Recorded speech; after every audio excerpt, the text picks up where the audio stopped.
Kita semua telah mengetahui bahwa Allah adalah satu-satunya Rabb atau Tuhan alam semesta yang menciptakan kita dan orang-orang sebelum kita, yang menjadikan bumi sebagai hamparan untuk kita mencari nafkah, dan yang menurunkan hujan untuk menyuburkan tanaman sebagai rejeki bagi kita. Setelah kita mengetahui demikian, hendaklah kita hanya beribadah kepada Allah semata dan tidak menjadikan baginya tandingan atau sekutu dalam beribadah. Allah Ta'ala berfirman yang artinya, Dialah yang menjadikan bumi sebagai hamparan bagimu dan langit sebagai atap. Dan Dia menurunkan air hujan dari langit, lalu Dia menghasilkan dengan hujan itu segala buah-buahan sebagai rejeki untukmu. Karena itu janganlah kamu mengadakan sekutu-sekutu bagi Allah, padahal kamu mengetahui. Surah Al-Baqarah ayat 22. Sahabat Ibnu Abbas radhiyallahu anhu yang sangat luas dan mendalam ilmunya menafsirkan ayat tadi dengan mengatakan, yang dimaksud membuat sekutu bagi Allah adalah berbuat syirik. Syirik adalah suatu perbuatan dosa yang lebih sulit atau sangat samar untuk dikenali daripada jejak semut yang merayap di atas batu hitam di tengah kegelapan malam. Kemudian Ibnu Abbas radhiyallahu anhu mencontohkan perbuatan syirik yang samar itu seperti demi Allah dan demi hidupmu wahai fulan, atau demi hidupku, atau kalau bukan karena anjing kecil orang ini tentu kita didatangi pencuri-pencuri itu, atau kalau bukan karena angsa yang ada di rumah ini tentu datanglah pencuri-pencuri itu. Dan ucapan seseorang kepada kawannya misalnya atas kehendak Allah dan kehendakmu. Juga ucapan seseorang seperti kalau bukan karena Allah dan karena fulan. Akhirnya beliau radhiyallahu anhu mengatakan, janganlah engkau menjadikan si fulan sebagai sekutu bagi Allah dalam ucapan-ucapan tersebut. Semua ucapan ini adalah perbuatan syirik. Hadis riwayat Ibnu Abi Hatim. Itulah syirik. Ada sebagian perbuatan yang telah diketahui dengan jelas bahwa perbuatan itu adalah syirik, seperti menyembelih, bernadar, berdoa, meminta dihilangkan musibah atau istighosah kepada selain Allah, dan terdapat pula bentuk syirik seperti yang dikatakan Ibnu Abbas dalam hadis tadi, yang sangat sulit dikenali atau sangat samar. Nah, syirik seperti ini ada dua macam.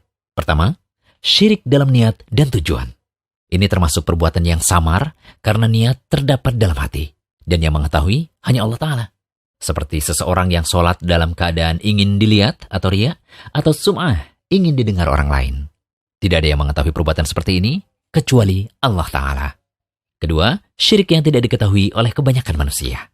Syirik seperti ini adalah seperti syirik dalam ucapan selain perkara i'tiqad atau keyakinan. Nah, syirik semacam inilah yang akan kita bahas pada kesempatan kali ini.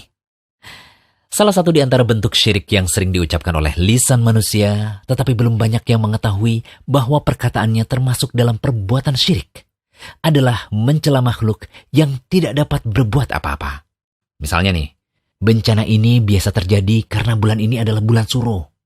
Atau mengatakan begini, sialan, gara-gara angin ribut ini nih, kita jadi gagal panen. Ya, sebagian orang begitu mudah mengucapkan perkataan-perkataan seperti tadi. Padahal makhluk yang kita cela tersebut tidak mampu berbuat apa-apa kecuali atas kehendak Allah. Mencaci mereka pada dasarnya telah mencaci dan menyakiti yang telah menciptakan dan mengatur mereka, yaitu Allah Ta'ala.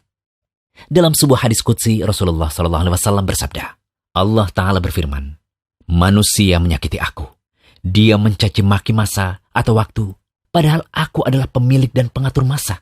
Akulah yang mengatur malam dan siang menjadi silih berganti. Hadis riwayat Bukhari dan Muslim dari Abu Hurairah. Rasulullah SAW juga bersabda, janganlah kamu mencaci maki angin. Hadis riwayat Tirmidzi. Syekh Al-Albani mengatakan bahwa hadis ini sahih. Dari dalil-dalil ini terlihat bahwa mencaci maki masa atau waktu, angin, hujan, dan makhluk lain yang tidak dapat berbuat apa-apa adalah terlarang. Larangan ini bisa termasuk syirik akbar atau syirik yang mengeluarkan seseorang dari Islam jika diyakini makhluk tersebut sebagai pelaku dari sesuatu yang jelek yang terjadi. Meyakini demikian berarti meyakini bahwa makhluk tersebutlah yang menjadi hal baik dan buruk. Dan ini sama saja dengan menyatakan ada pencipta selain Allah. Namun, jika diyakini yang menakdirkan adalah Allah, sedangkan makhluk-makhluk tersebut bukan pelaku dan hanya sebagai sebab saja, maka seperti itu termasuk keharaman, tidak sampai derajat syirik. Tapi apabila yang dimaksudkan cuma sekedar pemberitaan, seperti mengatakan, aduh, hari ini sangat panas sekali, sehingga kita menjadi capek.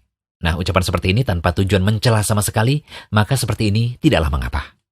Untuk itu, kita harus berhati-hati dalam berucap. Sebagaimana sabda Rasulullah Sallallahu Alaihi Wasallam, sesungguhnya ada seorang hamba berbicara dengan suatu perkataan yang tidak dia fikirkan. Lalu Allah mengangkat derajatnya disebabkan perkataannya itu.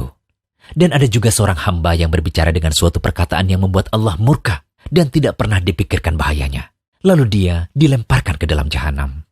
Hadis riwayat Bukhari. Semoga pembahasan ini menjadikan kita lebih berhati-hati dalam berucap. Hanya Allah yang memberi taufik dan hidayah. Jangan lupa kunjungi rumaiso.com. Update setiap hari, insya Allah.